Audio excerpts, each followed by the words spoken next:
What's up, YouTube? Zach's back with another attack, and today we're doing a no spoiler, none at all review for The Last Jedi, the new Star Wars movie. So I know a lot of people have been wanting me to talk about this movie a little bit, so we're about to get right into that. But first, what program do Jedis use to open PDF files?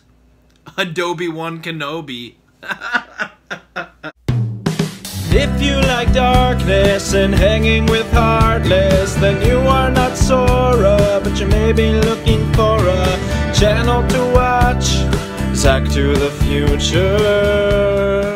What's up, guys? So, of course, we're talking about The Last Jedi with no spoilers. There's gonna be a few things that I will definitely touch on, but aren't really spoilers, and then we'll have a full spoiler review very, very soon. I want to go see the movie one more time just to make sure I've got everything that I want to say down. This is really a movie that you have to watch more than once and sit on. You got to think on it. The first time I saw this movie, I felt differently than the second time I saw this movie, and the more I sit on things, the more that they affect me a little bit differently. So I think that first off, you'll feel very similar in that vein. The first time you see it, you'll probably just be in so much anticipation of a new Star Wars film that you're gonna be feeling one way versus how you watch it after you've seen everything once and nothing's a huge shock anymore. That said, I've tried to kind of break this down into good things about the movie and bad things about the movie because I don't want to be totally negative and say, this movie sucked, everything was horrible, even though that's what half the people on the internet seem to want to say. But at the same time, I don't want to say, best movie ever, this movie's the best. That was weird, I'm sorry. But speaking of singing, I gotta say the music in this movie is grade A. This is just, of course, Star Wars always has great music, but this is no exception. If you hate everything about this movie, the music's one thing that you should love, because it's classic Star Wars. I'm pretty sure John Williams is back at it, doing everything he does so amazingly, and it really puts you back in a galaxy far, far away. If nothing else, watch the movie for the music. Secondly, I gotta say this movie's great because of its women.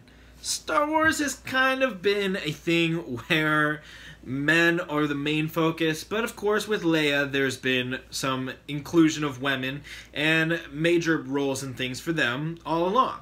But Leia's been the main woman. There's been Queen Amidala and things like that in the prequels, but who likes the prequels that much anyway, you know. But of course this movie, you've got Rey, you've got Leia, and you've got a couple other female faces that are very good to see having major roles in this movie. You'll see what I mean, and hopefully you enjoyed that about this movie if nothing else. I also have to say that this movie had a very, very compelling story. Whether you like it or not, as a Star Wars story, that's one thing. You can hate this as a Star Wars movie, like some do, but as a story of its own, it's pretty compelling. It's got good twists and turns, and it knows what it's doing. It does try a little too hard sometimes to not let you know what's going on, which can be a pro or a con depending on how you look at it. For example, being unpredictable is great. Nobody knew at the time that Darth Vader was Luke's father, so that unpredictability was really, really cool. But some people probably hated that and the implication that Leia's his sister and they kissed and everything, so some people probably hated that, other people loved it. But other than that, this movie is very compelling. It's got great cameos, and that makes it very, very good, in my opinion. Another thing I like is that even if you don't like the prequels, like I just said, it's got a lot of callbacks to it in good ways. It doesn't call back to pod racing. There's no pod race in this movie, but it does have some things that really make you remember. Jar Jar's not in this movie. I'm not saying that, but it does have some things that tie it all together, and that's what I love, because of course the original trilogy couldn't call back too much to the prequels. They tied some things into the prequels that tied into the original trilogy and made it a little weird, but of course this movie now has all of the previous ones to work with, and it deals with all of that really, really well. Another thing is that you'll be able to tell almost immediately if you love or hate this movie. In the first couple minutes, it tells you straight up what this movie is going to be like. There's jokes in this movie, which some people will love and some people will hate. Sometimes it can feel a little bit more like a Marvel movie than a Star Wars movie, and that's good to me. I like some humor as long as the jokes hit and the jokes aren't too corny, like my Obi-Wan Kenobi at the beginning of this video. But all in all, I think the humor's good when it's good, and kind of bad when it's bad. Which, to be honest, the first time I watched this movie, all of the jokes hit. I thought they were very funny.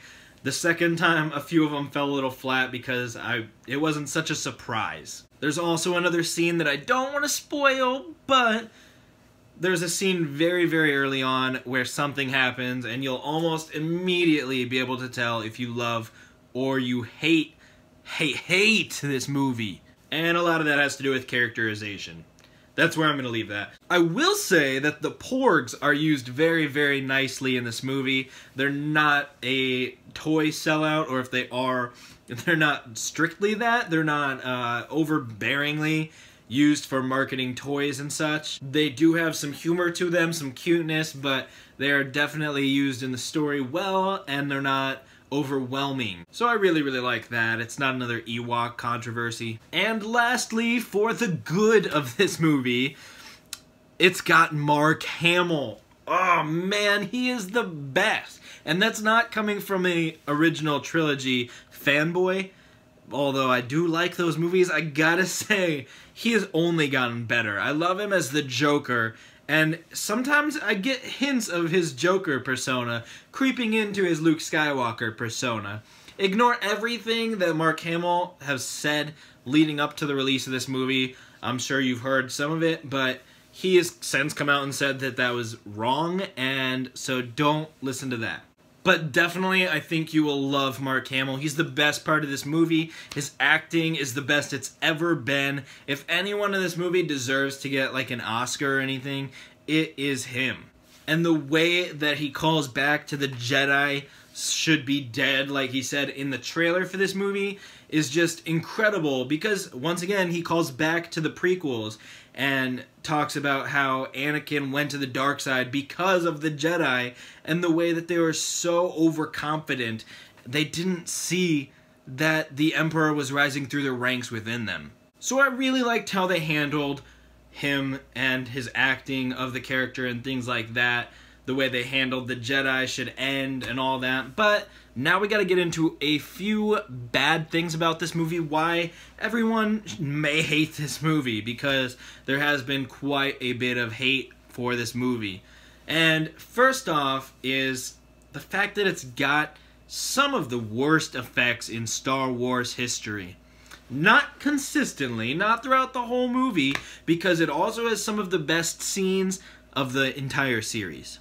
Some of the action scenes in this movie are the best in Star Wars history, but some of the effects, one or two in particular, will drive you mad. They are really the worst I've ever seen in not only any Star Wars movie, but any movie I've seen in a long time. And for a Star Wars movie to have those horrible effects is very, very bad. Another thing is that this movie comes in at 2.5 hours, so it's a bit long-winded. I gotta admit, my first time watching it, I was very, very enthralled. The second time, I was sitting there a bit like, this is dragging on a little bit, and you may have that same feeling, especially because the pacing can be a bit off at times, and it's hard to describe that without giving away major scenes and things, but there is one specific part where it really throws off the pacing. Most people have complained about it in reviews, and I think you will agree that it could probably be paced a lot different, if not almost cut out entirely. And on the same note, I don't think the new cast is fully in yet. They're not fully evolved into Star Wars. I know Mark Hamill has worked with them a lot to tell them how their new life will be now that they're part of this huge franchise, and how to act as Star Wars characters, in a way.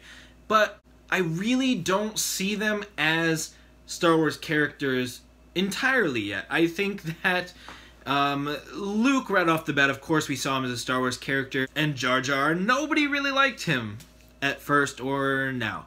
There's other characters in the original trilogy who I think could have had more development, and my biggest problem with Rogue One was that nobody was developed well at all. I hated that movie. So this new trilogy kind of has some of the same problems with characters not being fully developed and not focusing on the characters enough to make them feel like they are the new Star Wars. But I definitely think that'll come. It's gotten better with this movie than it was in The Force Awakens, and I think we'll really hit the peak of that in Episode 9. But will Episode 9 be any good? This movie kind of sets up Episode 9 in a weird way.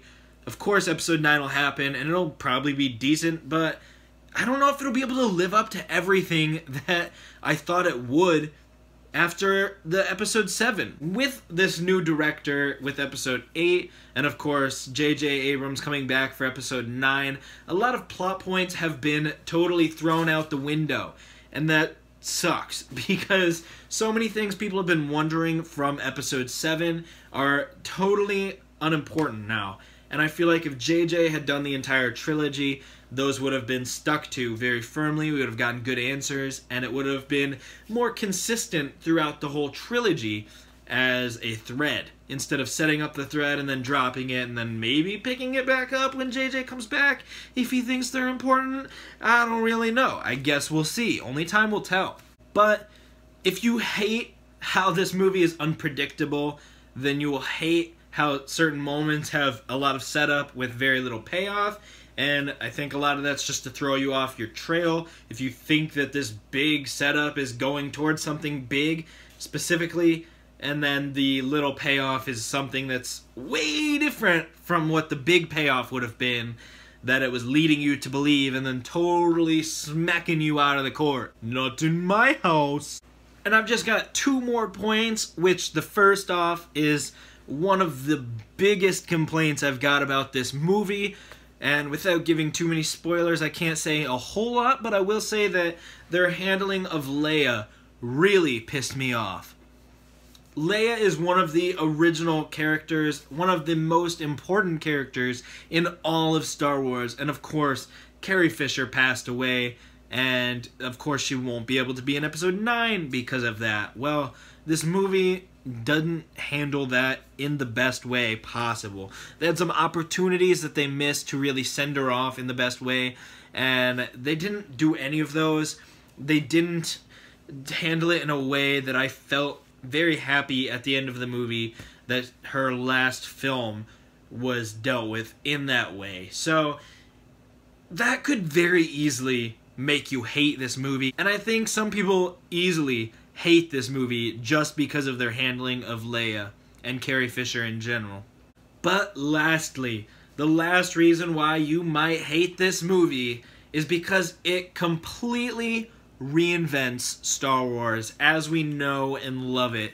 And to me, that's kind of a good thing. I think that this movie, after 8 movies, and now we've got the Han movie and Rogue One and several TV shows, this holiday special, let's not talk about that, but it's getting a little old, it's getting stale, and it's too formulaic. So with the unpredictability of this movie and the way that it totally changes Star Wars as a whole and makes this galaxy far, far away so much bigger and more intense is incredible to me. I think it's much needed, and if they can handle that in a good way from here on out, I think that it'll be very, very good for the franchise and for the future movies to have better things, better setup for the world and the characters in general. And to me, that's kind of a good thing, but I can easily see how it could be a bad thing. People want nostalgia. People want more of the same, especially when you're dealing with something as big and memorable as Star Wars. This is like the epitome of so many people's childhoods, that messing with it too much is dangerous, and that makes a lot of people hate this movie. please, please, please go into this with an open mind. I gotta say that, if nothing else, this movie doesn't suck. I liked it. A lot of people didn't, but I really thought it was good, and certain parts were better than others, but at the end of the day, this movie was a Star Wars movie. I can't wait to see what they do with Episode 9 after this adventure. It'll be incredibly interesting, but I do have to say that this movie is one to go into blindly, with an open mind, and really get your own opinion, because the internet will say all kinds of horrible things about it, and I think that if you go in after reading horrible things about it, that will impact your judgment on it after your first viewing. So go see this movie. But in the meantime, guys, I've been Zach. Don't you do crack. Leave a comment in the shoe rack, and I will catch you in the future. Or in the past.